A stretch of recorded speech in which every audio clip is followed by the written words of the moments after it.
ಪುತ್ತೂರು ವಿಧಾನಸಭಾ ಕ್ಷೇತ್ರದ ಎಲ್ಲ ಮತ ಬಾಂಧವರಿಗೆ ನನ್ನ ನಮಸ್ಕಾರ. ಇವತ್ತು ಶ್ರೀ ಅಶೋಕ್ ರೈ ಸರ್ ಅವರ ಒಂದು ನಾಮಿನೇಷನ್ಗಾಗಿ ಏನು ಸಾವಿರಾರು ಜನ ಹಲವಾರು ಕಿಲೋಮೀಟರ್ ನಡ್ಕೊಂಡು ಅವರಿಗೆ ಬೆಂಬಲವಾಗಿ ನಿಂತಿದ್ದೀರಿ. ಮೊದಲು ನಿಮ್ಗೆಲ್ಲರಿಗೂ ಧನ್ಯವಾದ. ಈ ಹುರುಪು ಇನ್ನ 20 ದಿವಸಗಳ ಕಾಲ ಹೀಗೆ ಇದ್ದು ಪುತ್ತೂರಿನ ಮೂಲೆ ಮೂಲೆಯಲ್ಲೂ ಕಾಂಗ್ರೆಸ್ ಪಕ್ಷದ ಬಾವುಟ ಹಾರೋ ಹಾಗೆ ಮಾಡುವುದು ಕೂಡ ನಿಮ್ಮದೇ ಜವಾಬ್ದಾರಿ. ಈ ಉತ್ಸಾಹ ಹೀಗೆ ಇರ್ಲಿ. ಈ ಸಲ ಕಾಂಗ್ರೆಸ್ ಪಕ್ಷ ಪುತ್ತೂರಿನಲ್ಲಿ ಬಹುಮತದಿಂದ ಗೆಲ್ಲಿಸೋ ಜವಾಬ್ದಾರಿ ನಿಮ್ದು. ಈಗ ನಿಮ್ಗೆಲ್ಲ ಗೊತ್ತಿರೋ ಹಾಗೆ ಇಂದಿನ ಸರ್ಕಾರ ಏನು ಬಿಜೆಪಿ ಪಕ್ಷದ ಸರ್ಕಾರ ಇದೆ, ಇದರಿಂದ ಕರ್ನಾಟಕದ ಜನತೆಯ ಜೀವನ ಒಂದು ದುಸ್ಥಿತಿಯಲ್ಲಿದೆ. ಒಪ್ಕೋತೀರಾ? ಯಾಕೆ? ನಮ್ಮ ಪಕ್ಷ 2013ರಿಂದ 2018ವರೆಗೂ 5 ವರ್ಷ ಸತತವಾಗಿ ಸಿದ್ದರಾಮಯ್ಯ ಸರ್ ಅವರ ಒಂದು ನೇತೃತ್ವದಲ್ಲಿ ಅವರು ಮುಖ್ಯಮಂತ್ರಿ ಆಗಿರುವಾಗ ಬಡವರ ಪರವಾದ ಏನು ನೀತಿಗಳನ್ನ, ಮಹಿಳೆಯರ ಪರವಾದ ನೀತಿಗಳನ್ನ, ಯುವ ಜನತೆಯ ಪರವಾದ ನೀತಿಗಳನ್ನ, ಅಲ್ಪಸಂಖ್ಯಾತರ ಪರವಾದ ನೀತಿಗಳನ್ನ, ಹಿಂದುಳಿದ ವರ್ಗಗಳ ಪರವಾದ ನೀತಿಗಳನ್ನ, ದಲಿತರ ಪರವಾದ ನೀತಿಗಳನ್ನ, ಪ್ರತಿ ಒಂದು ಆರ್ಥಿಕವಾಗಿ, ಸಾಮಾಜಿಕವಾಗಿ, ಶೈಕ್ಷಣಿಕವಾಗಿ ಹಿಂದುಳಿದ ವರ್ಗಗಳೆಲ್ಲರಿಗೂ ಅವರ ಒಂದು ಜೀವನ ಒಂದು ಉನ್ನತ ಮಟ್ಟಕ್ಕೆ ಏರ್ಬೇಕು, ಅವರ ಒಂದು ಜೀವನ ಶೈಲಿ, ಅವರ ಒಂದು ಆರ್ಥಿಕತೆ, ಅವರ ಮಕ್ಕಳು ಶಿಕ್ಷಣ ಸಿಗ್ಬೇಕು, ಈ ರೀತಿ ಯೋಚನೆ ಮಾಡಿ ನೀತಿಗಳನ್ನ ತಂದಿದ್ರು. ಕಳೆದ 4 ವರ್ಷದಿಂದ ಬಿಜೆಪಿ ಸರ್ಕಾರ ಆಡಳಿತದಲ್ಲಿ ಇದೆಯಲ್ಲ, ಯಾವ್ದಾದ್ರು ಒಂದು ನೀತಿ ತೋರಿಸಿ. ಅನ್ನಭಾಗ್ಯದ ತರ ಒಂದು ನೀತಿ ಬಂದಿದ್ಯಾ? ಅವ್ರದ್ದು ಬಂದಿದ್ಯಾ? ಯಾರಾದ್ರೂ ಹೇಳ್ತೀರಾ? ಕ್ಷೀರಭಾಗ್ಯ ಆತರ ಯಾವ್ದಾದ್ರು ಇದೆಯಾ? ಈ ಬಿಜೆಪಿ ಸರ್ಕಾರದ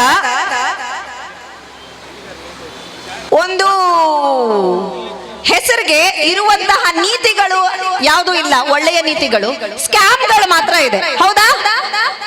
40% ಸ್ಕ್ಯಾಮ್ ಅಂತ ಕೇಳಿದ್ದೀರಾ? ಏನದು? ಕಮಿಷನ್. ಗೌರ್ಮೆಂಟ್ ಒಬ್ರು ಕಾಂಟ್ರಾಕ್ಟರ್ಗೆ 100 ರೂಪಾಯಿ ಕೆಲಸ ಕೊಟ್ರೆ ಅದ್ರಲ್ಲಿ 40 ರೂಪಾಯಿ ಮಿನಿಸ್ಟ್ರಿಂದ ಹಿಡಿದು ಪ್ರತಿ ಒಬ್ರು ಬಿಜೆಪಿ ಸರ್ಕಾರದಲ್ಲಿರೋರು ತಿಂತಾರಂತೆ. ಇನ್ನ 60 ರೂಪಾಯಲ್ಲಿ ಅವರು ಕೆಲಸ ಮಾಡ್ಬೇಕಂತೆ. ಅಂದ್ರೆ ಲಂಚ ಹೊಡೆಯುವಂತಹ ಸರ್ಕಾರ. 40% ಲಂಚ. ಇದನ್ನ ಕಾಂಗ್ರೆಸ್ ಪಕ್ಷ ಹೇಳ್ತಿಲ್ಲ, ನಾನು ಹೇಳ್ತಿಲ್ಲ. ಇದನ್ನ ಆ ಕಾಂಟ್ರಾಕ್ಟರ್ಗಳಿರ್ತಾರಲ್ಲ, ಅವರು ಅವರದೇ ಪಕ್ಷದಿಂದ ಪ್ರಧಾನಮಂತ್ರಿಗಳಾಗಿದ್ರಲ್ಲ, ನಮ್ಮ ದೇಶದ ಪ್ರಧಾನಿ ನರೇಂದ್ರ ಮೋದಿ ಅವರಿಗೆ ಲೆಟರ್ ಬರೆದಿದ್ದಾರೆ. ನಮಗ್ ಸಾಕಾಗೋಗಿದೆ ಈ ಕರ್ನಾಟಕ ಬಿಜೆಪಿ ಸರ್ಕಾರ 40% ಕಮಿಷನ್ ತಗೋತಾರೆ, ಇನ್ನ 60 ರೂಪಾಯಲ್ಲಿ ಹೇಗೆ ಕೆಲಸ ಮಾಡೋದಕ್ಕೆ ಸಾಧ್ಯ ಅಂತ. ಒಳ್ಳೆಯ ಒಂದು ಮೆಟೀರಿಯಲ್ಸ್ ಹಾಕಿ, ಗುಣಮಟ್ಟದ ವಸ್ತುಗಳನ್ನ ಹಾಕಿ ಕೆಲಸ ಮಾಡೋದಕ್ಕೆ ಸಾಧ್ಯನಾ? ಇಷ್ಟು ಮಟ್ಟಕ್ಕೆ ಇಷ್ಟು ದುಡ್ಡು ಲಂಚವಾಗಿ ಕೊಟ್ರೆ ಅವರು ಸಾಧ್ಯ ಇದೆಯಾ? ಅಂದ್ರೆ ನಾವುಗಳು ಕಟ್ಟಿರುವಂತಹ ಟ್ಯಾಕ್ಸ್ ದುಡ್ಡನ್ನ ಸರ್ಕಾರಿ ಕಾರ್ಯಕ್ರಮಗಳಿಗೆ ಬಳಸ್ಕೊಳ್ಳಕ್ಕೂ ಬಿಡ್ತಾ ಇಲ್ಲ ಅವರು ಪೂರ್ತಿಯಾಗಿ. ಅದು ಸೈಡಲ್ಲಿ ಇಡೋಣ, ಅದು ಒಂದು ಸ್ಕ್ಯಾಮ. ಇವತ್ತು ಕರ್ನಾಟಕದ ಜೀವ ನೀವೆಲ್ಲ ಹೇಳಿ, ನಿಮ್ಮ ಮನೆಗಳಲ್ಲಿ ಕೊರೋನಾ ಸಮಯದಿಂದ ಹಿಡಿದು ಕೆಲಸ ಕಳ್ಕೊಂಡಿರೋರಾಗ್ಬೋದು, ಇವತ್ತು ಡಿಗ್ರಿ ಓದಿ ಕೆಲಸ ಸಿಗದಿರುವಂತಹ ಯುವ ಜನತೆ ಎಷ್ಟು ಜನದ ಮನೇಲಿದ್ದಾರೆ? ಕೈ ಎತ್ತಿ, ಕೈ ಎತ್ತಿ. ಎಲ್ಲರ ಮನೇಲಿ ಇದಾರಲ್ವಾ? ಕೆಲಸ ಇಲ್ದಿರಾ? ಇವತ್ತು ಸರ್ಕಾರಿ ಕೆಲಸದಲ್ಲಿ ಖಾಲಿ ಇರುವಂತಹ ಕುರ್ಚಿಗಳು 2.5 ಲಕ್ಷ. 4 ವರ್ಷ ಆಯ್ತು ಇವರು ಸರ್ಕಾರ ರಚಿಸಿ, ಒಂದು ಕೂಡ ಸರ್ಕಾರಿ ಕೆಲಸನ ಕೊಟ್ಟಿಲ್ಲ. ಎಕ್ಸಾಮ್ ಬರ್ದಿರುವಂತಹ PSI sub inspector, police sub inspector exam ಅಲ್ಲಿ ಅಕ್ರಮ ನಡೆಸಿದ್ದಾರೆ. ಇದು ಗೊತ್ತಿದೆ ಅಲ್ವಾ? IPS ADGP ಲೆವೆಲ್ ಅವರನ್ನ ಅರೆಸ್ಟ್ ಮಾಡಿದ್ದಾರೆ, ಪೊಲೀಸ್ ಅವರೇ ಅರೆಸ್ಟ್ ಆಗಿದ್ದಾರೆ. ಇನ್ನ ಸರ್ಕಾರದಲ್ಲಿ ಯಾವ ಮಟ್ಟಕ್ಕೆ ಭ್ರಷ್ಟ ಇರಬಹುದು ಯೋಚನೆ ಮಾಡಿ. ಆ ಧೈರ್ಯ ಪೊಲೀಸ್ ಅವರು, ಅದು ADGP ಮಾಡಕ್ಕಾಗತ್ತಾ? ಮಂತ್ರಿಗಳ ಒಂದು ಸಹಕಾರ ಇಲ್ದಿರಾ? ಯುವಕರಿಗೆ ಕೊಡಬೇಕಾಗಿರುವಂತಹ ಸಬ್ ಇನ್ಸ್ಪೆಕ್ಟರ್ ಎಕ್ಸಾಮ್ ಅಲ್ಲೂ ಭ್ರಷ್ಟಾಚಾರ ಮಾಡಿ ದುಡ್ಡು ಹೊಡೆದಿದ್ದಾರೆ. ಅಷ್ಟೇನಾ? ಪ್ರತಿ ಒಂದರಲ್ಲೂ ಭ್ರಷ್ಟಾಚಾರ. ಇವರು ಸರ್ಕಾರ ನಿರ್ಮಿಸಿರೋದು, ಇವತ್ತಿನ ಬಿಜೆಪಿ ಸರ್ಕಾರ ಕರ್ನಾಟಕದ ಜನತೆಗಾಗ್ಲಿ ಮುಂದಿನ ಪೀಳಿಗೆಗಾಗ್ಲಿ ಒಳ್ಳೇದ್ ಮಾಡ್ಬೇಕು ಅಂತ ಅಲ್ಲ, ಅವರ ಒಂದು ಖಜಾನೆ ತುಂಬಿಸ್ಕೊಳ್ಳಕ್ಕೆ. ಕಾಂಗ್ರೆಸ್ ಸರ್ಕಾರ ಇವತ್ತು ಹಲವಾರು ಜನ ಇಲ್ಲಿ ಏನು ವೃದ್ಧಾಪ್ಯದ ಒಂದು ಪಿಂಚಣಿ ತಗೊಳ್ಳೋರಿದ್ದೀರಾ ಅಲ್ವಾ, ಅಲ್ಲಿಂದ ಹಿಡಿದು ಮಹಿಳೆಯರಿಗೆ, ವಿಧವೆಯರಿಗೆ ಪಿಂಚಣಿ ಕೊಡೋದ್ರಿಂದ ಹಿಡಿದು ಸ್ತ್ರೀ ಶಕ್ತಿ ಸಂಘಗಳನ್ನ ಮಾಡಿ ಮಹಿಳೆಯರ ಒಂದು ಆರ್ಥಿಕವಾದ ಸಬಲೀಕರಣ ಮಾಡೋದು, ಪ್ರತಿ ಒಂದು ಮಾಡಿರೋದು ಕಾಂಗ್ರೆಸ್ ಪಕ್ಷ. ಒಪ್ಕೋತೀರಾ? ಯುವತಿಯರ ಕೈಗೆ ವೋಟ್ ಮಾಡುವಂತಹ ಶಕ್ತಿ ಕೊಟ್ಟಿದ್ದು ಕೂಡ ರಾಜೀವ್ ಗಾಂಧಿಯವರ ಒಂದು ಸರ್ಕಾರ 18 ವರ್ಷಕ್ಕೆ ಮಾಡಿದ್ದು. ಅಂದ್ರೆ ನಮ್ಮ ಕೈಯಲ್ಲಿ ಸರ್ಕಾರ ರಚನೆ ಮಾಡುವಂತಹ ಶಕ್ತಿ ಕೊಟ್ರು. ಇಲ್ದಿದ್ರೆ ಇವತ್ತು ಯುವಕರಿಗೋಸ್ಕರ ನೀತಿ ಮಾಡ್ತಿದ್ರ? ಇಲ್ಲ. ವೋಟ್ ಯಾರು ಹಾಕ್ತಾರೋ ಅವ್ರಿಗೆ ತಾನೇ ಒಂದು ನೀತಿಗಳಾಗ್ಬೋದು, ಯಾವ ಪಕ್ಷ ಆದ್ರೇನು. ಹೌದಾ? ನಿಮ್ಗೆಲ್ಲ ಗೊತ್ತಿರೋ ಹಾಗೆ ಕಾಂಗ್ರೆಸ್ ಪಕ್ಷ ಇವಾಗ 4 ಗ್ಯಾರಂಟಿಗಳನ್ನ ಅನೌನ್ಸ್ ಮಾಡಿದ್ದಾರೆ. ಗೃಹಲಕ್ಷ್ಮಿ ಯೋಜನೆ ಅಂದ್ರೆ ಏನು? ಯಾರಾದ್ರೂ ಕೇಳಿದಿರಾ? ಮನೆಯ ಒಡತಿಗೆ ಅಥವಾ ಮನೆಯ ಯಜಮಾನಿ ಯಾರಿದ್ದಾರೆ, ಮಹಿಳೆಯರು, ಅವರಿಗೆ ಪ್ರತಿ ತಿಂಗಳು 2,000 ರೂಪಾಯಿ ಅವರ ಅಕೌಂಟಿಗೆ ಪ್ರತಿ ತಿಂಗಳು. ಯಾಕೆ ಹೆಂಗಸರ ಅಕೌಂಟ್ಗೆ ಹಾಕ್ತಿದ್ದಾರೆ, ಯಾಕೆ ಗಂಡಸರ ಅಕೌಂಟ್ಗೆ ಹಾಕ್ತಿಲ್ಲ? ಹೆಣ್ಣು ಮಕ್ಕಳಿಗೆ ಒಂದು ಘನತೆಯಿಂದ ಜೀವನ ಮಾಡುವಂತಹ ಶಕ್ತಿ ಕೊಡೋದಕ್ಕೆ. ಯಾವ ರೀತಿ?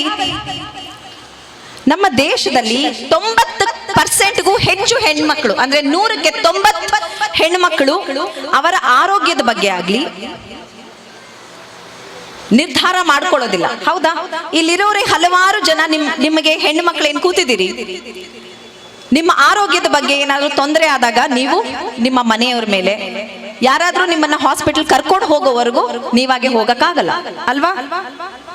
ಈ 2,000 ರೂಪಾಯಿ ನಿಮ್ಮ ಅಕೌಂಟಿಗೆ ಬಂದ್ರೆ ನಿಮ್ಮ ಆರೋಗ್ಯದ ಚೆನ್ನಾಗಿ ನೋಡ್ಕೋತೀರಾ ಅಲ್ವಾ? ನಾನು ನನ್ನ NGO ಇಂದ ಕೆಲಸ ಮಾಡಿದಾಗ ನೋಡಿದೀನಿ, ಎಷ್ಟೋ ಹೆಣ್ಮಕ್ಳಿಗೆ ಋತುಸ್ರಾವದ ಸಮಯದಲ್ಲಿ ಸ್ಯಾನಿಟರಿ ನ್ಯಾಪ್ಕಿನ್ ತಗೊಳ್ಳುವಂತಹ ಒಂದು ಶಕ್ತಿ ಕೂಡ ಇಲ್ಲ. ಊಟ ಎಷ್ಟು ಮುಖ್ಯನೋ ಅದು ಕೂಡ ಅಷ್ಟೇ ಮುಖ್ಯ. ಈ 2,000 ರೂಪಾಯಿ ಅವರ ಒಂದು ಶುಚಿತ್ವ ಕಾಪಾಡ್ಕೊಳ್ಳೋದಕ್ಕೆ ಹೆಲ್ಪ್ ಆಗುತ್ತಲ್ವಾ? ಹೆಣ್ಣು ಮಕ್ಕಳಿಗೆ ಯಾಕೆ ಕೊಡ್ತಾ ಇದೀವಿ ಅಂತ ಯೋಚನೆ ಮಾಡಿ. ಅವರ ಮಕ್ಕಳ ಶಿಕ್ಷಣಕ್ಕೆ ಉಪಯೋಗ ಆಗತ್ತಾ? ಅದೇ ಈಗ ಗಂಡಸರ ಅಕೌಂಟ್ಗೆ 2,000 ರೂಪಾಯಿ ಹಾಕಿ, ಹೆಂಗಸರ ಅಕೌಂಟ್ಗೆ 2,000 ರೂಪಾಯಿ ಹಾಕಿ. ನಿಮ್ಮನ್ನೇ ಕೇಳ್ತೀನಿ, ಹೇಳಿ, ಎಷ್ಟು ಜನ ಮನೆ ಪೂರ್ತಿ 2,000 ರೂಪಾಯಿ ಕೊಡ್ತೀರಾ? ಅದೇ ಹೆಣ್ಮಕ್ಳಿಗೆ ಹಾಕಿದ್ರೆ ಪೂರ್ತಿ ಮನೆಗೆ ಹೋಗುತ್ತಾ? ನಂಗೆ ಕೇಳಿಸ್ತಿಲ್ಲ. ಹೆಣ್ಣು ಮಕ್ಕಳಿಗೆ ಒಂದು ಘನತೆಯ ಜೀವನ ಕೊಡಬೇಕು. ಯಾವತ್ತು ಹೆಣ್ಣು ಮಹಿಳಾ ಪರ ಸರ್ಕಾರ ಯಾವ್ದಾದ್ರೂ ಬಂದಿದ್ರೆ ನಮ್ಮ ಇಡೀ ದೇಶದಲ್ಲಿ ಅದು ಕಾಂಗ್ರೆಸ್ ಪಕ್ಷ. ಒಬ್ರು ಮಹಿಳಾ ಮುಖ್ಯಮಂತ್ರಿ ಇಂದ ಹಿಡಿದು ಮಹಿಳಾ ಪ್ರಧಾನಮಂತ್ರಿ ಆಗೋವರೆಗೂ ಇದುವರೆಗೂ ನಮ್ಮ ದೇಶದಲ್ಲಿ ಒಬ್ಬರೇ ಮಹಿಳಾ ಪ್ರಧಾನಮಂತ್ರಿ ಆಗಿರೋದು. ಯಾರದು? ಅದು ಕಾಂಗ್ರೆಸ್ ಪಕ್ಷದಿಂದ ಮಾತ್ರ. ಅಂದ್ರೆ ಅತಿ ಪ್ರಭಾವಶಾಲಿ ಶಕ್ತಿಶಾಲಿ ಪೊಸಿಷನ್ ಕೂಡ ನಮ್ಮ ಹೆಣ್ಣು ಮಕ್ಕಳು, ಭಾರತೀಯ ಹೆಣ್ಣು ಮಕ್ಕಳು ಸಾಧಿಸ್ತಾರೆ. ಅಂತಹ ಮಟ್ಟಕ್ಕೆ ಹೋಗಿ ಇಡೀ ದೇಶ ಆಳ್ತಾರೆ ಅಂತ ತೋರ್ಸ್ಕೊಟ್ಟಿದ್ದು ಕಾಂಗ್ರೆಸ್ ಪಕ್ಷ. ಹೌದಾ? ಅದು ಅಂತೆಂತ ಪ್ರಧಾನಮಂತ್ರಿ ಅಲ್ಲ, ಇದುವರೆಗೂ ಬಂದಿರುವಂತಹ ಎಲ್ಲಾ ಪ್ರಧಾನಮಂತ್ರಿಗಳಲ್ಲೂ ಅತಿ ಶಕ್ತಿಶಾಲಿ ಆಗಿದ್ದಿದ್ದೇ ಇಂದಿರಾ ಗಾಂಧಿ ಅವರು. ಒಪ್ಕೋತೀರಾ? ಪಾಕಿಸ್ತಾನ ಅನ್ನೋ ದೇಶನ 2 ಭಾಗ ಮಾಡಿದ್ರು, ನೆನ್ಪಿದ್ಯಾ? ಬಾಂಗ್ಲಾದೇಶ್ ಅಂತ ಬೇರೆ, ಪಾಕಿಸ್ತಾನ ಅಂತ ಬೇರೆ ಮಾಡಿದ್ದು ನಮ್ಮ ದೇಶದ ಸೈನ್ಯ. ಅದು ಪ್ರಧಾನಮಂತ್ರಿ ಇಂದಿರಾ ಗಾಂಧಿ ಅವರ ಆಡಳಿತದಲ್ಲಿ. ಇವತ್ತಿರೋ ಪ್ರಧಾನಮಂತ್ರಿ ಸುಮ್ನೆ ಒಂದು ಸರ್ಜಿಕಲ್ ಸ್ಟ್ರೈಕ್ ಮಾಡ್ತಾರೆ, ಅವ್ರಿಗೆ ತುಂಬಾ ಧೈರ್ಯ ಇರೋದು ಅಂತೆ. ಆ ತರ ಸರ್ಜಿಕಲ್ ಸ್ಟ್ರೈಕ್ಗಳು 1000 ಆಗಿವೆ. ಇವ್ರು ಸುಮ್ನೆ ಓಟಿಗೋಸ್ಕರ ಉಪಯೋಗಿಸ್ಕೋತಾರ ಅಷ್ಟೇ. ಅದನ್ನ ಧೈರ್ಯ ಇದ್ರೆ ಚೈನಾ ಬಗ್ಗೆ ಮಾತಾಡ್ಲಿ. ಧೈರ್ಯ ಇದೆಯಾ ಇವತ್ತು ನಮ್ಮ ಪ್ರಧಾನಮಂತ್ರಿಗಳಿಗೆ? ಇದ್ದಿದ್ರೆ ಚೈನಾ ಬಗ್ಗೆ ಮಾತಾಡ್ತಿದ್ರಲ್ವಾ? ನಮ್ಮ ಏನು ಜಾಗವನ್ನ, ನಮ್ಮ ದೇಶದ ಜಾಗವನ್ನ ಆಕ್ರಮಿಸ್ತಿದಾರಲ್ಲ, ಚೈನಾ ಅನ್ನೋ ಹೆಸರು ತೆಗೆಯಕ್ಕೂ ಭಯ ಅವರಿಗೆ. ಅದೇ ನಮ್ಮ ಪಕ್ಷದ ಇಂದಿರಾ ಗಾಂಧಿಯವರು ಅತಿ ಜಗತ್ತಿನಲ್ಲೇ ಹೇಳ್ಬೋದು ಒಂದು ಪ್ರಭಾವಶಾಲಿ ಮಹಿಳೆ ಆಗಿದ್ರು. ಮಹಿಳೆಯರ ಬಗ್ಗೆ ಗೃಹ ಲಕ್ಷ್ಮಿ ಯೋಜನೆ ಆದ್ರೆ ಗೃಹ ಜ್ಯೋತಿ ಯೋಜನೆ 2ನೇ ಗ್ಯಾರಂಟಿ. ಇದ್ರ ಬಗ್ಗೆ ಗೊತ್ತಿದ್ಯಾ? ಗೃಹ ಜ್ಯೋತಿ ಯೋಜನೆಯಲ್ಲಿ ಪ್ರತಿ ತಿಂಗಳು ಪ್ರತಿ ಮನೆಗೆ 200 ಯೂನಿಟ್ ನೀವು ಎಲೆಕ್ಟ್ರಿಸಿಟಿ ಕಟ್ಟುವಷ್ಟಿರೋದು. 3ನೇ ಗ್ಯಾರಂಟಿ ಅನ್ನಭಾಗ್ಯ. ಅನ್ನಭಾಗ್ಯ ಬಗ್ಗೆ ಹಲವಾರು ಜನಕ್ಕೆ ಗೊತ್ತಿದೆ ಅಲ್ವಾ? ಇಲ್ಲಿ ಎಷ್ಟೋ ಜನ ಅನ್ನಭಾಗ್ಯದಿಂದ ಅಕ್ಕಿ ತಗೊಳ್ಳೋರು ತುಂಬಾ ಜನ ಇದ್ರೆ ಕೈ ಎತ್ತಿ ನೋಡಿ. ನಿಮ್ಮ ಹೊಟ್ಟೆ ಮೇಲೆ ಬಡಿಯಕ್ ಬಂದಿದ್ರು ಬಿಜೆಪಿ ಸರ್ಕಾರ. 7 kg ಪ್ರತಿ ಒಬ್ಬರಿಗೂ ಏನು ನಮ್ಮ ಕಾಂಗ್ರೆಸ್ ಸರ್ಕಾರ ಕೊಡ್ತಾ ಇದ್ವಿ ಅನ್ನಭಾಗ್ಯ, ಅದನ್ನ ಕಡಿಮೆ ಮಾಡಿ 5 kg ಮಾಡಿದ್ದಾರೆ, ಹೌದಾ? ಇವತ್ತು ನಮ್ಮ ಸರ್ಕಾರ ವಾಪಸ್ ಬಂದ್ರೆ ಪ್ರತಿ ಒಬ್ಬರಿಗೆ 10 kg ಅಕ್ಕಿ, ಪ್ರತಿ ಒಬ್ಬರಿಗೆ, ಪ್ರತಿ ಕುಟುಂಬಕ್ಕಲ್ಲ, ಪ್ರತಿ ಒಬ್ಬರಿಗೆ 10 kg ಅಕ್ಕಿನ ಕೊಡುವಂತಹ ಗ್ಯಾರಂಟಿ ಕೊಡ್ತಾ ಇದ್ದೀವಿ. ಈಗ 4ನೇ ಗ್ಯಾರಂಟಿ ಯುವ ನಿಧಿ ಅಂತ. ಈಗ ತಾನೇ ನಾನು ಹೇಳಿದೆ, ನಿರುದ್ಯೋಗಿ ಯುವ ಜನತೆ ತುಂಬಾ ಜನ ಇದ್ದಾರೆ. ಅದರಲ್ಲಿ ಓದಿ ವಿದ್ಯಾವಂತರು ಪದವೀಧರರಿದ್ದಾರೆ, ಹೌದಾ? ಆದ್ರೆ ಕೆಲಸ ಇಲ್ಲ. ಆ ವಯಸ್ಸಿನಲ್ಲಿ ಕೆಲಸ ಇಲ್ಲದೆ ಓದಿ ಇನ್ನು ಅವರ ವಯಸ್ಸಾದ ತಂದೆ ತಾಯಿ ಮೇಲೆ ಡಿಪೆಂಡ್ ಆಗ್ಬೇಕಂದ್ರೆ ಅವರಿಗೆ ಮುಜುಗರ ಇರುತ್ತೆ, ಅವರ ಘನತೆಗೆ ಒಂದು ಕುತ್ತು, ಹೌದಾ? ಕಾಂಗ್ರೆಸ್ ಸರ್ಕಾರ ಪ್ರತಿ ಪದವೀಧರ ಯುವಕ ಯುವತಿಯರಿಗೆ ಅಂದ್ರೆ BA, BSc, BCom, ಇಂಜಿನಿಯರಿಂಗ್ ಯಾವುದೇ ಒಂದು ಪದವಿ ಇದ್ರೂ ತಿಂಗಳಿಗೆ 3000 ರೂಪಾಯಿ ಆ ನಿರುದ್ಯೋಗಿಗೆ ಕೊಡಕ್ಕೆ ರೆಡಿ ಇದ್ದಾರೆ. ಅದೇ ಡಿಪ್ಲೊಮಾ ಓದಿದ್ರೆ 1500 ರೂಪಾಯಿ ತಿಂಗಳಿಗೆ. ಹೆಣ್ಣು ಮಕ್ಕಳ ಅಕೌಂಟಿಗೆ ನಮ್ಮ ಸರ್ಕಾರ 5 ವರ್ಷದಲ್ಲಿ ಡೆಪಾಸಿಟ್ ಮಾಡುತ್ತೆ. ಅಂದ್ರೆ ನೀವು ಯೋಚನೆ ಮಾಡಬೇಕಾಗಿರೋದು, ನಿಮ್ಮ ಹಕ್ಕು ಅಂತ ನಿಮಗೆ ನಿಮ್ಮ ಒಂದು ಜೀವನ ಚೆನ್ನಾಗಿರೋದಕ್ಕೆ ಕೊಡ್ತಿರುವಂತಹ ಈ ಗೃಹಲಕ್ಷ್ಮಿ ಯೋಜನೆ ಬಗ್ಗೆ ಯೋಚನೆ ಮಾಡಿ ಕಾಂಗ್ರೆಸ್ಸಿಗೆ ವೋಟ್ ಹಾಕ್ತೀರಾ, ಅಥವಾ ಏನು ವೋಟ್ನ ಮಾರ್ಕೋತಾರೆ, 5 ವರ್ಷಕ್ಕೆ ಒಂದ್ಸಲ 1000 ರೂಪಾಯಿ ಕೊಟ್ರು ಅಂತ ವೋಟ್ ಮಾರ್ಕೋತಿರಲ್ಲ, ಅದ್ರ ಬಗ್ಗೆ ಯೋಚನೆ ಮಾಡ್ತೀರಾ? ನಿಮಗ್ ಬಿಟ್ಟಿದ್ದು.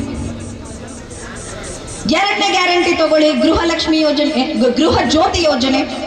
ಪ್ರತಿ ತಿಂಗಳು 1500 ರೂಪಾಯಿ ನಿಮ್ಮಲ್ಲಿ ಉಳಿತಾಯ ಆಗುತ್ತೆ. ಎಲೆಕ್ಟ್ರಿಸಿಟಿ ಬಿಲ್ ಕಟ್ಟೋದು ತಪ್ಪುತ್ತೆ 1500ವರೆಗೂ. ಅಂದ್ರೆ ವರ್ಷಕ್ಕೆ 18000 ರೂಪಾಯಿ, 5 ವರ್ಷಕ್ಕೆ 90000 ರೂಪಾಯಿ ಎಲೆಕ್ಟ್ರಿಸಿಟಿಯಲ್ಲಿ ನಿಮ್ಮ ಉಳಿತಾಯ ಆಗುತ್ತೆ. ಅನ್ನಭಾಗ್ಯ ತಗೊಳ್ಳಿ, 1 kg 30 ರೂಪಾಯಿ ಅನ್ಕೊಂಡ್ರು 10 kg ಪ್ರತಿ ತಿಂಗಳು ಪ್ರತಿ ಒಬ್ಬರಿಗೆ 300 ರೂಪಾಯಿ ಆಯ್ತು. ಒಂದು 5 ಜನರ ಕುಟುಂಬಕ್ಕೆ ತಿರ್ಗಾ 1500 ರೂಪಾಯಿ ಉಳಿತಾಯ ಆಗುತ್ತೆ ನಿಮಗೆ. ಅದು ಕೂಡ 90000 ರೂಪಾಯಿ 5 ವರ್ಷಕ್ಕೆ. ಈ 3 ಗ್ಯಾರಂಟಿಯಿಂದ ನಿಮ್ಮ ಅಕೌಂಟಿಗೆ ಬರ್ತಾ ಇರೋದು 5 ವರ್ಷದಲ್ಲಿ ನಿಮ್ಮ ಕುಟುಂಬಕ್ಕೆ 3 ಲಕ್ಷ ರೂಪಾಯಿ. ಯುವ ನಿಧಿ ಎಲ್ಲ ಸೇರಿಸಿದೆ 5 ಲಕ್ಷದವರೆಗೂ ಹೋಗುತ್ತೆ. ಇದರ ಬಗ್ಗೆ ಯೋಚನೆ ಮಾಡಿ, ಇವತ್ತು ಮಹಿಳೆಯರ ಪರ, ಯುವ ಜನತೆಯ ಪರ, ಬಡವರ ಪರ, ದಲಿತರ ಪರ ಅಲ್ಪಸಂಖ್ಯಾತರ ಪರ ಇರುವಂತಹ ಸರ್ಕಾರ ಕರ್ನಾಟಕದಲ್ಲಿ ಬರಬೇಕಾ ಅಥವಾ ಮಹಿಳಾ ವಿರೋಧಿ ಸರ್ಕಾರ ಆದ ಬಿಜೆಪಿ ಬರಬೇಕಾ? ಯುವ ಜನತೆಯ ಬಗ್ಗೆ ಯೋಚನೆ ಮಾಡದೆ ಅವರ ಒಂದು ಸಾಮರ್ಥ್ಯವನ್ನ ಹಾಳು ಮಾಡಿ ಕೋಮು ಗಲಭೆಗಳನ್ನ ಜಾಸ್ತಿ ಮಾಡಿ ಅವರ ಪ್ರಾಣಕ್ಕೂ ಕುತ್ತು ತರುತ್ತಿರುವಂತಹ ಬಿಜೆಪಿ ಸರ್ಕಾರ ಬೇಕಾ? ಯಾವ ಸರ್ಕಾರ ಬೇಕು? ಕೇಳಿಸ್ತಿಲ್ಲ. ನೀವು ಅನ್ಕೋಬಹುದು ಪುತ್ತೂರಿನಲ್ಲಿ ಮಾತ್ರ ನಿಮ್ಮ ವೋಟು ಡಿಫರೆನ್ಸ್ ಮಾಡುತ್ತೆ ಅಂತ. ಇಲ್ಲ,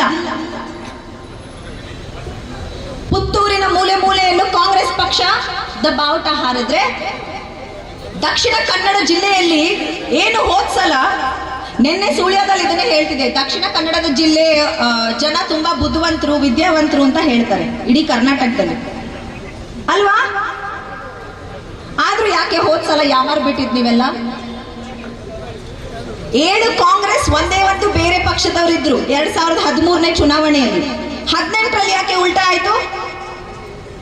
ಅವರು ಹೇಳಿದಂತಹ ಪ್ರತಿಯೊಂದನ್ನು ನಂಬ್ಕೊಂಡ್ಬಿಟ್ರು. ಇವತ್ತು ಈ 5 ವರ್ಷದಲ್ಲಿ ಅವ್ರೇನ್ ಮಾಡಿದ್ದಾರೆ ನೋಡಿದ್ದೀರ.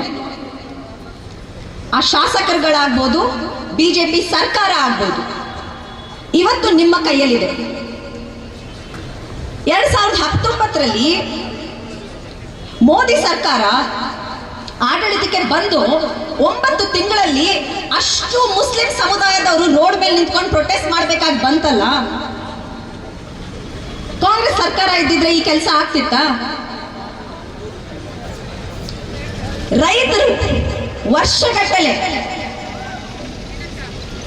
ಡೆಲ್ಲಿ ಆಚೆ ಕೂತ್ಕೊಂಡು ಪ್ರೊಟೆಸ್ಟ್ ಮಾಡಿದ್ರಲ್ಲ, 700 ರೈತರು ಪ್ರಾಣ ಕಳ್ಕೊಂಡ್ರಲ್ಲ. ಕಾಂಗ್ರೆಸ್ ಪಕ್ಷ ಆಗಿದ್ದಿದ್ರೆ ಆ ರೀತಿ ಆಗೋದಕ್ಕೆ ಬಿಡ್ತಿದ್ವಾ? ಇದೆಲ್ಲ ನಡೀತಾ ಇರೋದು ನಿಮ್ಮ ಬಗ್ಗೆ ಆಗಲಿ ರೈತರ ಬಗ್ಗೆ ಆಗಲಿ ಕಾಳಜಿ ಇಟ್ಕೊಂಡಿರುವಂತಹ ಸರ್ಕಾರ ಅಲ್ಲ ಬಿಜೆಪಿ ಸರ್ಕಾರ. ಅವರಿಗೆ ಅದಾನಿ ಅಂಬಾನಿ ಇವರುಗಳು ಉದ್ಧಾರ ಆಗ್ಬೇಕು. ಯಾಕೆ ಅಂತ ಕೇಳ್ತೀರ? ಇದಕ್ಕೆ ಮುಂಚೆ ನಿಮ್ಮ ಏರ್ಪೋರ್ಟ್ ಹೆಸರೇನಿತ್ತು? ಮಂಗಳೂರು ಇಂಟರ್ನ್ಯಾಷನಲ್ ಏರ್ಪೋರ್ಟ್, ಹೌದಾ? ಇವತ್ತೇನಿದೆ ನಿಮ್ಮ ಏರ್ಪೋರ್ಟ್ ಹೆಸರು? ಇವತ್ತೇನಿದೆ ನಿಮ್ಮ ಏರ್ಪೋರ್ಟ್ ಹೆಸರು? ಕೇಳಿಸ್ತಿಲ್ಲ. ಅದಾನಿ ಏನು ಮಂಗಳೂರವರ? ನಿಮಗೆ ಏನಾದ್ರೂ ಒಳ್ಳೆ ಕೆಲಸ ಮಾಡ್ಕೊಟ್ಟಿದಾರ? ಅಥವಾ ಯಾವ್ದಾದ್ರೂ ಸ್ವತಂತ್ರ ಹೋರಾಟಗಾರರ? ಯಾರು ಅದಾನಿ? ಕೇವಲ ಒಂದು ಗುಜರಾತಿ ಬಿಸ್ನೆಸ್ ಮ್ಯಾನ್ ಅಷ್ಟೇ. ಅವರ ಹೆಸರು ತಗೊಂಡು ನಿಮ್ಮ ಏರ್ಪೋರ್ಟ್ ಇಟ್ಟಿದ್ದೀರಲ್ಲ, ನಿಮ್ಮ ಸ್ವಾಭಿಮಾನಕ್ಕೆ ಧಕ್ಕೆ ತಂದಂಗಲ್ವಾ ಇದು? ನೀವೆಲ್ಲ ಹೋರಾಡಿದ್ರಿ ಅಲ್ವಾ ಕೋಟಿ ಚೆನ್ನಯ್ಯನವರ ಹೆಸರಿಡಿ ಅಂತ? ಇಟ್ರ? ಈ ನಿಮ್ಮ ಸ್ವಾಭಿಮಾನಕ್ಕೆ ಅವರೇನ್ ಧಕ್ಕೆ ತಂದಿದಾರಲ್ಲ, ಇವತ್ತು ನಿಮಗೆ ಆ ಒಂದು ಚಾನ್ಸ್ ಇದೆ ಬುದ್ಧಿ ಕಲಿಸೋದಕ್ಕೆ. ಸ್ವಾಭಿಮಾನದಿಂದ ನೀವು ಈ ಸಲ ವೋಟ್ ಹಾಕಬೇಕು. ವಿಜಯ ಬ್ಯಾಂಕ್ ನಿಮ್ಮದೇ ಜಿಲ್ಲೆಯಲ್ಲಿ ಸ್ಟಾರ್ಟ್ ಆಗಿದೆ, ಹೌದಾ? ಗೊತ್ತಿದೆಯಾ ಇದು ವಿಜಯ ಬ್ಯಾಂಕ್? ಇವತ್ತೇನಾಗಿದೆ ವಿಜಯ ಬ್ಯಾಂಕ್ಗೆ? ಬರೋಡಾ ಅನ್ನೋ ಗುಜರಾತಿ ಬ್ಯಾಂಕ್ ಬಂದು ನುಂಗ್ ಹಾಕಿದೆ. ಅಂದ್ರೆ ದಕ್ಷಿಣ ಕನ್ನಡ ಜಿಲ್ಲೆಯ ಜನತೆಯ ಒಂದು ಗುರುತನ್ನೇ ಅಳಿಸ್ತಾ ಇದ್ದಾರೆ ಬಿಜೆಪಿ ಸರ್ಕಾರದವರು. ಒಪ್ಕೋತೀರಾ? ಕೇಳಿಸ್ತಿಲ್ಲ. ಇದಕ್ಕೆ ಬುದ್ಧಿ ಕಲಿಸ್ಬೇಕಾ ಬೇಡವಾ?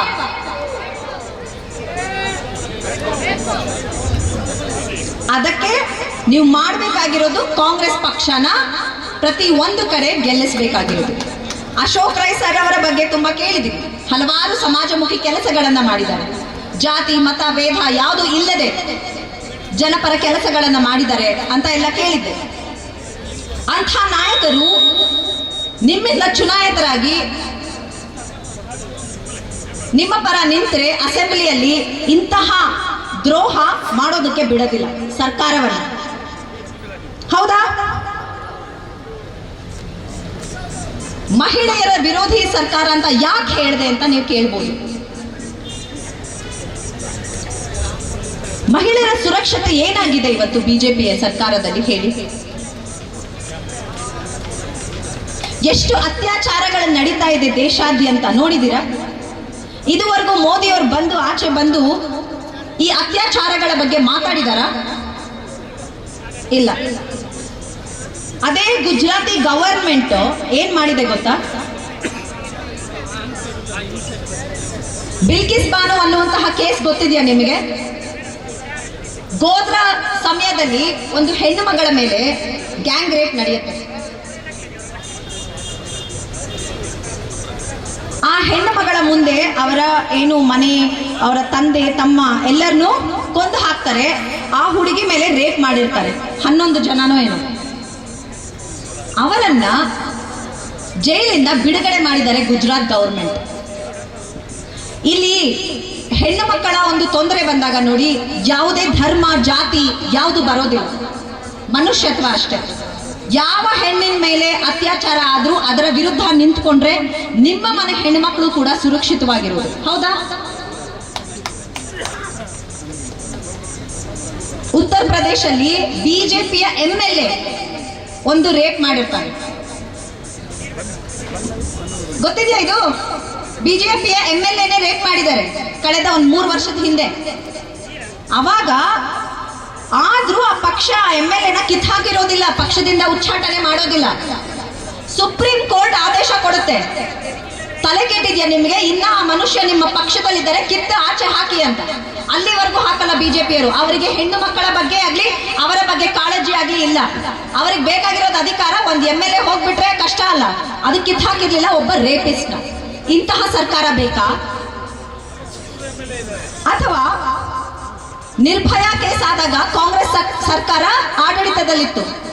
ಅವತ್ತು ಆ ಹೆಣ್ಣು ಮಗಳಿಗೆ ಒಳ್ಳೆ ವೈದ್ಯಕೀಯ ಚಿಕಿತ್ಸೆ ಸಿಗ್ಲಿ ಅಂತ ವಿದೇಶಕ್ಕೆ ಕಳಿಸಿ ಅವರ ಕುಟುಂಬವನ್ನ ನಮ್ಮ ರಾಹುಲ್ ಗಾಂಧಿ ಅವರು ಹೋಗಿ ಭೇಟಿ ಮಾಡಿ ಅವರ ತಮ್ಮನನ್ನ, ಆ ಹುಡುಗಿಯ ತಮ್ಮನನ್ನ ವಿದ್ಯಾವಂತನನ್ನಾಗಿ ಇವತ್ತು ಪೈಲಟ್ ಮಾಡಿದ್ದಾರೆ.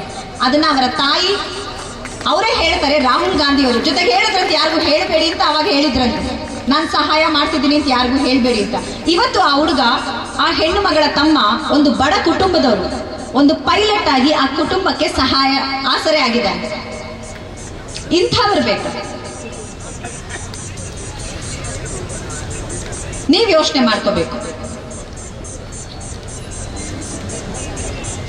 ಇವತ್ತಿನ ಸಂದರ್ಭದಲ್ಲಿ ಮುಂದೆ 2024ಕ್ಕೆ ಪಾರ್ಲಿಮೆಂಟರಿ ಎಲೆಕ್ಷನ್ ಬರುತ್ತೆ. ಇಲ್ಲಿಂದ ಯಾರು MP ಆಗಿರೋದು? ನಳಿನ್ ಕುಮಾರ್ ಕಟೀಲ್ ಅವರು. ಈಗ ಅವರು ಒಂದು ಭಾಷಣದಲ್ಲಿ ಒಂದು ವಿಷಯ ಕೇಳ್ತಾರೆ, ರೋಡ್ ಚೆನ್ನಾಗಿದ್ಯಾ, ನೀರ್ ಬರುತ್ತಾ, ಇಂತಹ ಪ್ರಶ್ನೆಗಳನ್ನ ಕೇಳಬೇಡಿ, ಅಭಿವೃದ್ಧಿ ಬೇಕಾಗಿಲ್ಲ ಅಂತ ಕೇಳ್ತಾರೆ.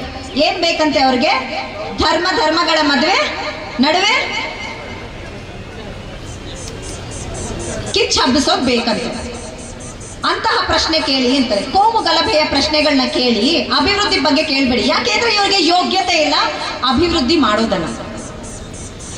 ದೇಶದಲ್ಲಿ 28 ಪಾರ್ಲಿಮೆಂಟರಿ ಸೀಟ್ ಅಲ್ಲಿ 25 ಜನ ಬಿಜೆಪಿ MPಗಳಿದ್ದಾರೆ, ಗೊತ್ತಾ ನಿಮಗೆ? ಆದ್ರೂ ನಮ್ಮ ರಾಜ್ಯದ ಸ್ಥಿತಿ, ನಮ್ಮ ಒಂದು ರಾಜ್ಯದಿಂದ 28 MPಗಳಲ್ಲಿ 25 ಜನ ಬಿಜೆಪಿಯವರಿದ್ದಾರೆ. ಆದ್ರೆ ಯಾರಾದ್ರೂ ಒಬ್ರು ನರೇಂದ್ರ ಮೋದಿ ಅವರ ಮುಂದೆ ನಿಂತ್ಕೊಂಡು ನಮ್ಮ ರಾಜ್ಯಕ್ಕೆ ಬರಬೇಕಾದಂತಹ ಕಾಂಪನ್ಸೇಷನ್ ಕೊಡಿ ಅಂತ ಕೇಳೋ ಧೈರ್ಯ ಇಲ್ಲ. 13,000ಕ್ಕೂ ಹೆಚ್ಚು ಕೋಟಿ ಕಾಂಪನ್ಸೇಷನ್ ಇವತ್ತು ನಮ್ಮ ರಾಜ್ಯಕ್ಕೆ GST ಮೂಲಕ ಬರಬೇಕು, ಬಂದಿಲ್ಲ. ಇವ್ರಿಗೆಲ್ಲ ಧೈರ್ಯ ಇಲ್ಲ. ಯಾಕೆ? ಇವರೆಲ್ಲ ಗೆದ್ದಿದ್ದು ತಮ್ಮ ಸಾಮರ್ಥ್ಯದಿಂದ ಅಲ್ಲ, ನರೇಂದ್ರ ಮೋದಿ ಅವರ ಹೆಸರು ಹೇಳಿಕೊಂಡು. ಈ ಸಲ ಅಸೆಂಬ್ಲಿಯಲ್ಲಿ ಹೆಚ್ಚು ಕಾಂಗ್ರೆಸ್ ಸೀಟ್ಗಳು ಬಂದ್ರೆ, MLA ಸೀಟ್ಗಳು, ಮುಂದಿನ ವರ್ಷ ಪಾರ್ಲಿಮೆಂಟ್ ಅಲ್ಲೂ ಕೂಡ ಹೆಚ್ಚು ಸೀಟ್ಗಳು ರಾಜ್ಯಾದ್ಯಂತ ಬರುವಂತಹ ಒಂದು ಅವಕಾಶ ಇದೆ.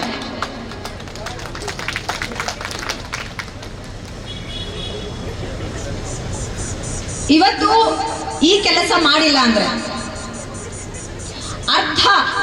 ಅರ್ಧಕ್ಕೂ ಹೆಚ್ಚು ಆರ್ಥಿಕ ಸ್ಥಿತಿ ಏನು ಹಾಳಾಗಿದೆ ಜನಗಳಲ್ಲಿ, ಇನ್ನ ಕೆಳಮಟ್ಟಕ್ಕೆ ಹೋಗುತ್ತೆ ಆರ್ಥಿಕ ಸ್ಥಿತಿ.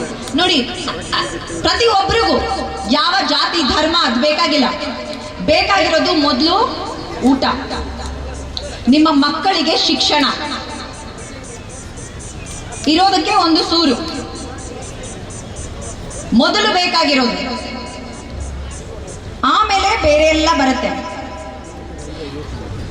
ಒಂದು ಕತೆ ಇದೆ, ಅದನ್ನ ನಿಮ್ಗೆ ಹೇಳ್ತೀನಿ. ಮೊದಲು ಒಂದು ಕುಟುಂಬ ಇತ್ತಂತೆ, ಬಹಳ ಒಗ್ಗಟ್ಟಿನಿಂದ ಕಷ್ಟಪಟ್ಟು ದುಡಿಯುವಂತ ಕುಟುಂಬ.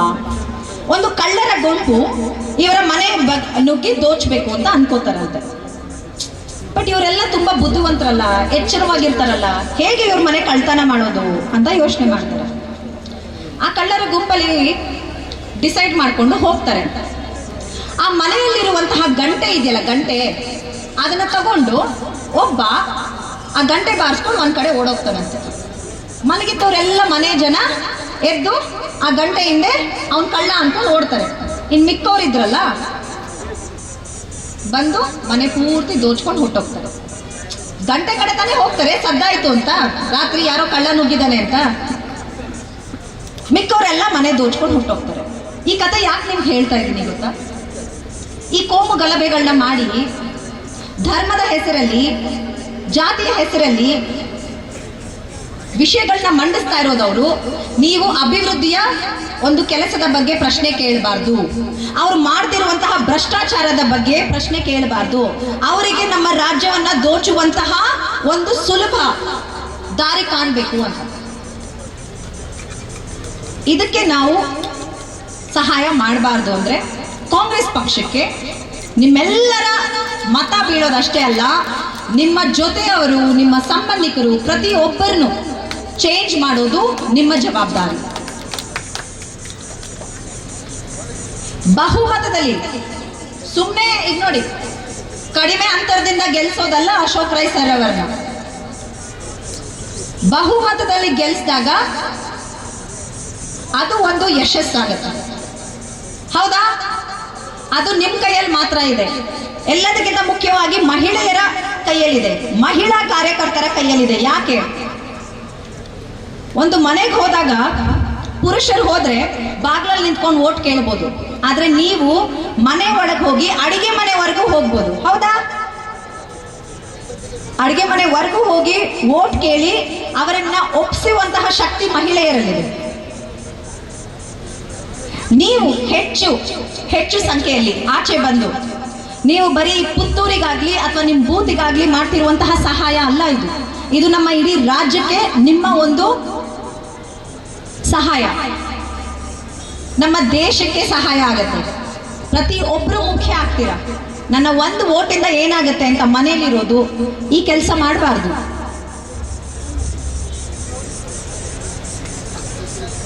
ಝಾನ್ಸಿ ರಾಣಿ, ಕಿತ್ತೂರು ಚೆನ್ನಮ್ಮ, ರಾಣಿ ಅಬ್ಬಕ್ಕ ಇಂಥವ್ರ ತರ ಅಲ್ಲ ನಾವು. ಹಂಗೆಲ್ಲ ಅನ್ಕೊಳ್ಳೋ ಅವಶ್ಯಕತೆ ಇಲ್ಲ. ಅವ್ರ ಕೈ ಕತ್ತಿ ಇದ್ರೆ ನಿಮ್ಮ ಕೈಯಲ್ಲಿ ವೋಟ್ ಇದೆ.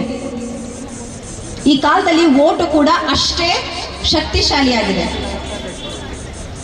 ಮಹಿಳೆಯರೆಲ್ಲ ಒಗ್ಗೂಡಿ ಇಂತಹ ಒಂದು ಮಹಿಳಾ ವಿರೋಧಿ ಸರ್ಕಾರನ ಕಿತ್ತಿಸಬೇಕು ಅಂತ ಮನ್ಸು ಮಾಡಿದ್ರೆ ಬಿಜೆಪಿ ಬೋರ್ಡ್ಗೂ ಇರಲ್ಲ, ಹಂಗ ಹೋಗುತ್ತೆ.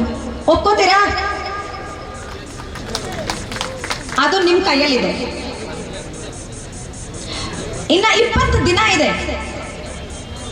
20 ದಿವಸದಲ್ಲಿ ಇದೊಂದು ಯುದ್ಧ ಅನ್ನುವಂತಹ ರೀತಿ ನೀವು ತಯಾರಿ ಆಗ್ಬೇಕು. ಗ್ರೌಂಡ್ ಅಲ್ಲಿ ಪ್ರತಿ ಮನೆಗೆ ಹೋಗಿ ವೋಟ್ ಕೇಳೋದು ಒಂದೇ ಅಲ್ಲ, ಸೋಷಿಯಲ್ ಮೀಡಿಯಾ ಪ್ರತಿ ಒಂದನ್ನು, ವಾಟ್ಸ್ಆಪ್ ಗ್ರೂಪ್ಗಳು, ಇಲ್ಲಿ ನೀವು ಮಾಡ್ತಿರುವಂತಹ ಕೆಲಸನ ಪ್ರತಿ ಒಂದು ಕಡೆ ಹಾಕೋದು ನಿಮ್ಮ ಜವಾಬ್ದಾರಿ. ಆಗ ಒಬ್ಬರಲ್ಲ 100 ಜನನ್ನ, ಸಾವಿರಾರು ಜನನ್ನ ಒಟ್ಟಿಗೆ ನೀವು ಮನಸ್ಸು ಬದಲಾಯಿಸಬಹುದು. ಈಗ ನಾನು ನಿಮಗೆ ಇಲ್ಲಿ ಏನು ಹೇಳಿದೆ, ಇಲ್ಲಿರುವಂತಹ ಒಂದು ಸಾವಿರಾರು ಜನ ಏನು ಕೇಳಿಸ್ಕೊತಿದ್ದೀರಿ, ಇದನ್ನ ನೀವು ಹೋಗಿ 10 ಜನಕ್ಕೆ ಹೇಳಿದ್ರೆ ಸಾಕು. ಯಾವುದು ನಿಜ, ಯಾವುದು ಬಿಜೆಪಿಯವ್ರು ಹೆಂಗೆ ಅಂದ್ರೆ ಸುಳ್ಳನ್ನೇ ಹರಡ್ತಾರೆ, ಅದನ್ನ ಜನ ನಿಜ ಅಂತ ತಿಳ್ಕೊತಿದ್ದಾರೆ. ನಾವು ಸತ್ಯನ ಕೂಡ ಹೇಳೋದಕ್ಕೆ ಯಾಕೆ ಹಿಂಜರಿಬೇಕು? ನಮ್ಮ ಸರ್ಕಾರಕ್ಕೆ ಅಷ್ಟು ಯಶಸ್ಸಿನ ಕಥೆಗಳಿದೆ. ಸ್ವತಂತ್ರ ಬಂದಾಗಿಂದ ಮಾತ್ರ ಅಲ್ಲ, ಸ್ವತಂತ್ರ ಬರಕ್ ಮುಂಚೆ ನಮ್ಮ ದೇಶಕ್ಕೆ ಸ್ವತಂತ್ರ ತಂದು ಕೊಟ್ಟಿದ್ದೆ ನಮ್ಮ ಪಕ್ಷ, ಹೌದಾ? ಅವಾಗ ಒಂದು ಚಳುವಳಿಯಾಗಿತ್ತು, ನಂತರ ಪಕ್ಷ ಆಯಿತು. ನಮ್ಮ ನಾಯಕ ನಾಯಕಿಯರೇ ತಂದುಕೊಟ್ಟಿದ್ದು ನಮ್ಮ ದೇಶಕ್ಕೆ ಸ್ವತಂತ್ರವನ್ನ. ಅವರಿಗೆ ನಾಯಕ ನಾಯಕಿಯರಂತ ಹೇಳ್ಕೊಳ್ಳೋಕಿರೋರು ಕೆಲವರು ಮಾತ್ರ. ಅವರು ಸ್ವಾತಂತ್ರ್ಯ ಹೋರಾಟದಲ್ಲೂ ಕೂಡ ಭಾಗವಹಿಸಿಲ್ಲ. ಅಂದಮೇಲೆ ಯಾಕೆ ಹಿಂಜರಿಬೇಕು? ರಾಹುಲ್ ಗಾಂಧಿ ಅವರು ಭಾರತ್ ಜೋಡೋ ಯಾತ್ರೆ ಮಾಡಿದ್ರಲ್ಲ, ಅದು ಯಾಕೆ ಮಾಡಿದ್ರು ಗೊತ್ತಾ? 3 ಕಾರಣಗಳು. ಒಂದು, ದೇಶ ಏನು ಧರ್ಮದ ಹೆಸರಲ್ಲಿ, ಭಾಷೆ ಹೆಸರಲ್ಲಿ, ಜಾತಿಯ ಹೆಸರಲ್ಲಿ ಒಡೆದೋಗ್ತಾ ಇದೆ, ಕೆಲವರ ಒಂದು ಸ್ವಾರ್ಥಕ್ಕೋಸ್ಕರ ಮತ್ತೆ ಆ ದೇಶವನ್ನ ಒಗ್ಗೂಡಿಸಿ ಜನ ಒಟ್ಟಿಗೆ ಮುಂಚೆ ಹೇಗೆ ಬಾಳ್ತಿದ್ವೋ ಹಾಗೆ ಬಾಳ್ಬೇಕು ಅನ್ನುವಂತಹ ಒಂದು ಸಂದೇಶ ಕೊಡೋದಕ್ಕೆ. ಎರಡನೇದು, ಬೆಲೆ ಏರಿಕೆ. ಪೆಟ್ರೋಲ್ ಡೀಸೆಲ್ ಎಷ್ಟಾಗಿದೆ ಇವತ್ತು? 100 ರೂಪಾಯಿಗೂ ಹೆಚ್ಚಾಗಿದೆ, ಹೌದಾ? ಕಾಂಗ್ರೆಸ್ ಪಕ್ಷ ಇರುವಾಗ ಎಷ್ಟಿತ್ತು? ಗ್ಯಾಸ್ ಬೆಲೆ ಏನಾಗಿದೆ ಇವತ್ತು? ಗ್ಯಾಸ್ ಬೆಲೆ ಎಷ್ಟು ಮೇಡಮ್? 1130. ಕಾಂಗ್ರೆಸ್ ಪಕ್ಷ ಇದ್ದಾಗ ಎಷ್ಟಿತ್ತು? 450. 500 ರೂಪಾಯಿಗಿಂತ ಜಾಸ್ತಿ ಹೋಗಿಲ್ಲ, ಹೌದಾ? ಇದರ ವಿರುದ್ಧ ಅವರು ಮಾಡಿದಂತಹ ರ್ಯಾಲಿ ಕನ್ಯಾಕುಮಾರಿಯಿಂದ ಕಾಶ್ಮೀರವರೆಗೂ. ಮೊದಲನೇದು ಭಾರತ ಜೋಡಿಸೋದಕ್ಕೆ ಒಡೆದೋಗ್ತಿರುವಂತಹ ಜಾತಿ ಹೆಸರಲ್ಲಿ, ಧರ್ಮದ ಹೆಸರಲ್ಲಿ. ಎರಡನೇದು ಬೆಲೆ ಏರಿಕೆ ವಿರುದ್ಧ. ಮೂರನೇದು ನಮ್ಮ ಭಾರತದ ಯುವ ಜನತೆಯ ಸಾಮರ್ಥ್ಯ ಏನಿವತ್ತು ಹಾಳಾಗ್ತಿದೆಯಲ್ಲ ನಿರುದ್ಯೋಗದಿಂದ, ಅದರ ವಿರುದ್ಧ. ಅವರು ವೋಟ್ ಕೇಳ್ಕೊಂಡು ಹೋಗ್ಲಿಲ್ಲ. ಕನ್ಯಾಕುಮಾರಿಯಿಂದ 3600 ಕಿಲೋಮೀಟರ್ ಕಾಶ್ಮೀರ್ವರೆಗೂ ಒಬ್ರು ನಡ್ಕೊಂಡು ಹೋಗ್ತಾರೆ ಅಂದ್ರೆ ಅವರಲ್ಲಿರುವಂತಹ ಬದ್ಧತೆ, ಶಕ್ತಿ ಎಷ್ಟಿರ್ಬೋದಂತ ಯೋಚನೆ ಮಾಡಿ, ಅಲ್ವಾ? ಒಂದು ಚಳುವಳಿ ಶುರುವಾಗಿದೆ ನಮ್ಮ ದೇಶದಲ್ಲಿ. ಸ್ವಾತಂತ್ರ್ಯ ಚಳುವಳಿಯಲ್ಲಿ ಬ್ರಿಟಿಷ್ ವಿರುದ್ಧ ಹೋರಾಡಬೇಕಾಗಿ ಬಂದಿತ್ತು. ಇವತ್ತು ನಮ್ಮದೇ ಸರ್ಕಾರದ ವಿರುದ್ಧ ಹೋರಾಡಬೇಕಾಗಿದೆ. ಬಿಜೆಪಿ ಸರ್ಕಾರ ಏನು ಜನ ವಿರೋಧಿ, ಬಡವರ ವಿರೋಧಿ, ಮಹಿಳಾ ವಿರೋಧಿ ಸರ್ಕಾರ ಇದೆ, ಇದರ ವಿರುದ್ಧ ಹೋರಾಡಬೇಕಾಗಿದೆ. ಅವಾಗ ಮನಸ್ಸಿಗೆ ನೋವಾಗ್ತಿರ್ಲಿಲ್ಲ. ಯಾಕೆಂದ್ರೆ ಬ್ರಿಟಿಷ್ ಅವರು ಬೇರೆಯವರು, ಭಾರತದವರಲ್ಲ, ಅವ್ರ ವಿರುದ್ಧ ಹೋರಾಡಕ್ಕೆ. ಇವತ್ತು ನಮ್ಮದೇ ಜನ ದೇಶದ ವಿರುದ್ಧ ಇರುವಂತಹ ಕಾಯ್ದೆಗಳನ್ನ ಮಾಡ್ತಿರೋದಕ್ಕೆ ಅವರ ವಿರುದ್ಧ ಹೋರಾಡಬೇಕಾಗಿದೆ. ನೋವಾಗತ್ತೆ. ಆದ್ರೂ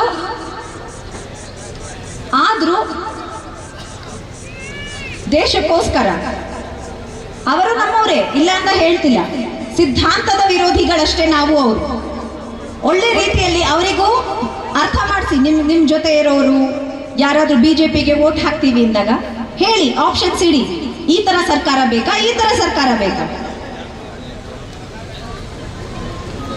ಇನ್ನು ಹಲವಾರು ನಾಯಕ ನಾಯಕಿಯರು ಮಾತಾಡೋದಿದೆ. ನನ್ನ ಮಾತುಗಳನ್ನ ಮುಗಿಸೋದಕ್ಕೆ ಮುಂಚೆ ನಿಮ್ಮೆಲ್ಲರಲ್ಲೂ ನಾನು ಕೇಳ್ಕೊಳ್ಳೋದು, ಕಾಂಗ್ರೆಸ್ ಪಕ್ಷಕ್ಕೆ ವೋಟ್ ಹಾಕಿ ಸಪೋರ್ಟ್ ಮಾಡಿ. ನಿಮ್ಮ ಸಂಬಂಧಿಕರು, ನಿಮ್ಮ ಸ್ನೇಹಿತರು ಯಾರಿದ್ದಾರೆ ಪ್ರತಿಯೊಬ್ಬರಿಗೂ ಕಾಂಗ್ರೆಸ್ನ 4 ಗ್ಯಾರಂಟಿಗಳ ಬಗ್ಗೆ ತಿಳಿಸಿ. ಒಂದು ಜನಪರ ಸರ್ಕಾರ, ಮಹಿಳಾ ಪರ ಸರ್ಕಾರ, ಯುವ ಜನತೆಯ ಪರವಾದ ಸರ್ಕಾರ ಬರಲಿ. ಅದಕ್ಕೋಸ್ಕರ ನೀವೆಲ್ಲ ಶ್ರಮಿಸ್ತೀರಾ ಅಂತ ಅನ್ಕೊಂಡಿದ್ದೀನಿ. ಇಷ್ಟು ಹೇಳ್ತಾ ನನ್ನ ಮಾತುಗಳನ್ನ ಮುಗಿಸ್ತೀನಿ. ಜೈ ಹಿಂದ್, ಜೈ ಕರ್ನಾಟಕ, ಜೈ Congress. AVG English Medium School located in Alappuzha, Krishnanagara, Bannuru, Putturu. Highlights: patriotism-centric education with Bharatiya values. Located in municipality area, a blend of urban and rural atmosphere. Informing the kids' progress to the parents on daily basis. Fine English environment in the classrooms. Effective communication with the parents. Easy access to the school management. Just 3.5 kilometers from Putturu towards Uppinangadi. Personal attention to each kid. Admission open for 2023-24. AVG English Medium School, an unit of AVG Educational and Charitable Trust, Alampura, Krishnanagara, Bannuru, Putturu. Contact 7338085983 9448485983. ಸುದ್ದಿ channel ಕ್ಷಣ ಕ್ಷಣದ ಸುದ್ದಿಗಾಗಿ